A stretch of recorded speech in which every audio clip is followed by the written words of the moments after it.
Magandang umaga mga kaibigan kong tunay at mga kanguso.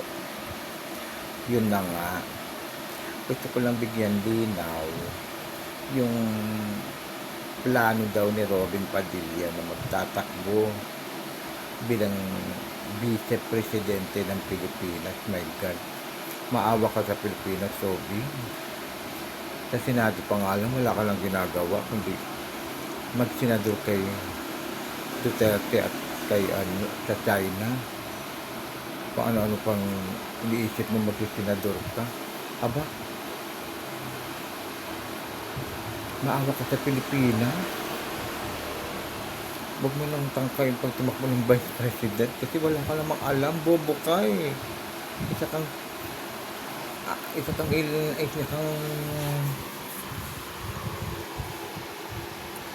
inutil na senador dyan, tapos sabihin mo magba-vice president ka pa. Anong gagawin mo? Hindi pagpapakil ang vice presidente, Robin, tandaan mo yan. Bumalik ka na lang. The best na gagawin mo eh, bumalik ka sa pag-aartista. Bas bagay ka dun. Hindi ka bagay dyan sa politika. Dahil bobo ka, tanga ka pa. Tandaan mo yan. Isa kang lehitimong walang alam. Tandaan mo yan. Yun lang.